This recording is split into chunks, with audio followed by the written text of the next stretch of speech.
Everybody dies. That's the one rule no one escapes. Kings and beggars, the famous and the forgotten. The story always ends the same way. The Bible knows this better than any book. Read through Genesis chapter 5 and you'll feel it like a drumbeat. And he died, and he died, and he died. Adam lived, and he died. Seth lived, and he died.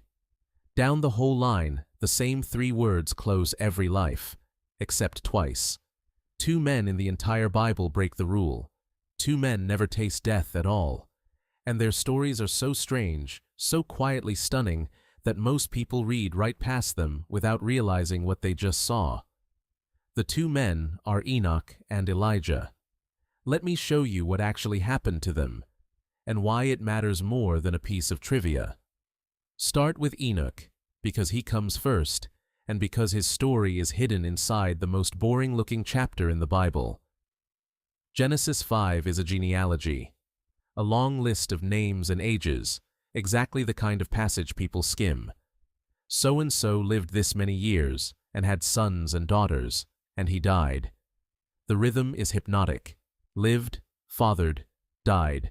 Lived, fathered, died. And then, right in the middle of that relentless rhythm, the pattern breaks. The text says, Enoch walked with God, and he was not, for God took him. That's it. No death, no grave. The phrase that closed every other life, and he died, simply doesn't come. Instead, he was not, for God took him. It's one of the most mysterious sentences in all of Scripture. The word translated took is the Hebrew laqach. It means to take, to receive, to fetch, to carry away. The same word gets used later for Elijah. God didn't let Enoch die. God took him. And the detail that explains it, the thing the text repeats twice in just a few verses, is that Enoch walked with God. That phrase is doing a lot of work. In the ancient world, to walk with someone meant to live in their company, to journey alongside them, to be in continual fellowship. Enoch didn't just believe in God or perform rituals for God.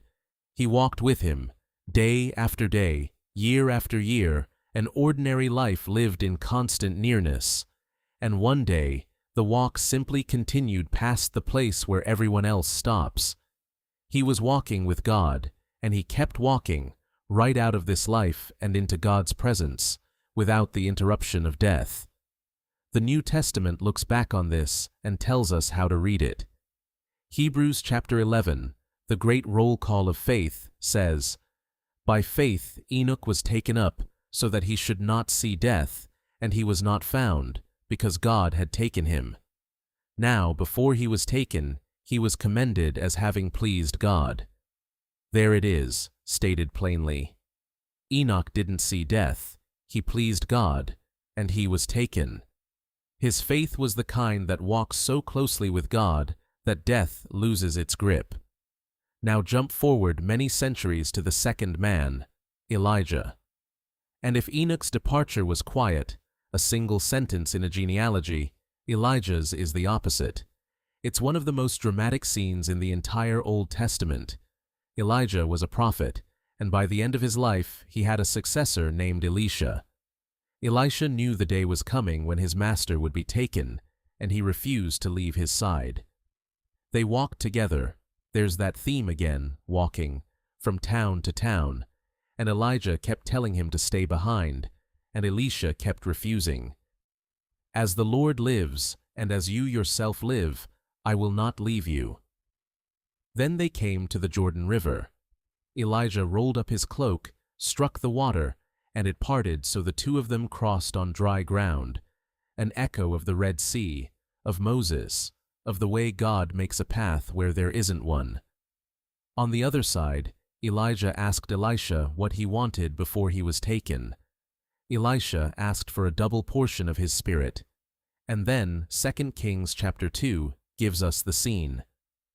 As they still went on and talked, behold, chariots of fire and horses of fire separated the two of them, and Elijah went up by a whirlwind into heaven.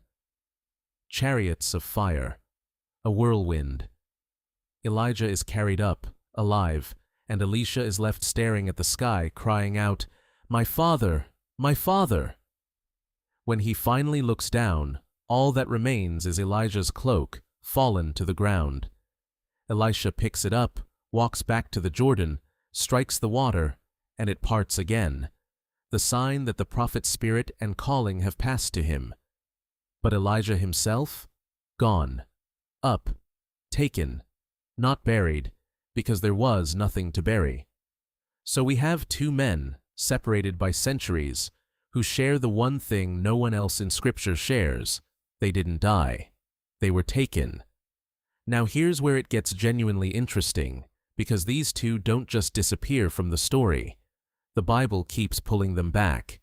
Elijah, especially, becomes a figure of expectation. The very last verses of the Old Testament, in the book of Malachi, promise that God will send Elijah again before the great day of the Lord. For centuries afterward, faithful people watched for his return. And in the Gospels, when Jesus is transfigured on the mountain, his face shining, his clothes blazing white, two figures appear beside him, talking with him: Moses and Elijah, the man who had died and been buried by God himself, and the man who never died at all, standing together with Jesus. It's as if heaven gathered its witnesses. Some readers also connect these two to the book of Revelation, to the two witnesses who prophesy and are later taken up. The text doesn't name them, and faithful interpreters disagree about who they are, but the echoes of Enoch and Elijah are hard to miss, and that ambiguity is part of why these two have fascinated readers for thousands of years. So what do we do with all this? Is it just a curiosity? Two cosmic exceptions? A strange footnote in an old book? I don't think so. I think these two men are in the Bible for a reason, and the reason is hope. Because the deepest fear underneath every human life is that death is the end, that the wall is final, that the story just stops.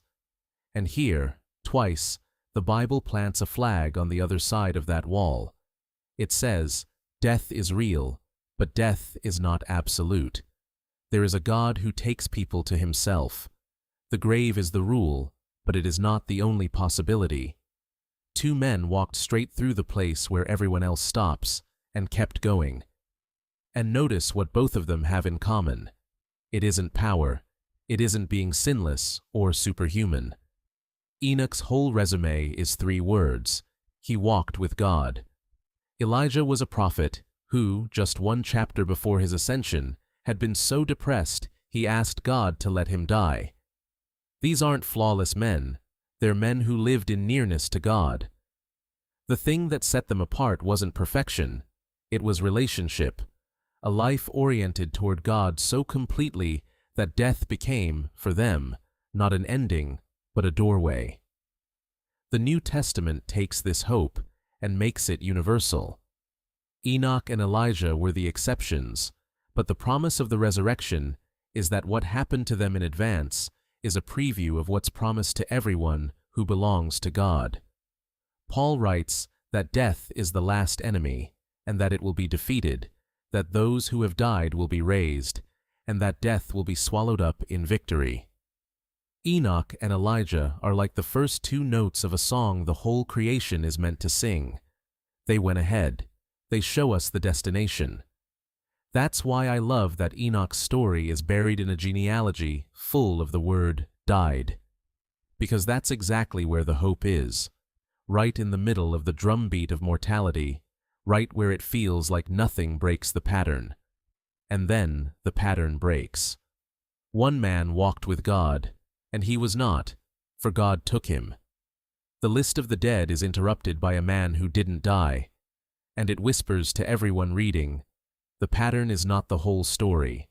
There is more. So which 2 men in the Bible never died?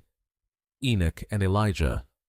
One left so quietly you could miss it in a list of names. One left in fire and wind with a successor weeping below. But both of them tell the same truth, that the God who made us is also the God who can carry us beyond the wall we all fear most. They walked with God in life. And they kept walking right out the other side. And the question their stories leave with you isn't, how did they pull it off? It's simpler, and it's closer to home. Enoch's secret wasn't a technique. It was a direction, a life pointed toward God, walked out one ordinary day at a time until the walk just kept going. The invitation isn't to escape death. It's to start walking,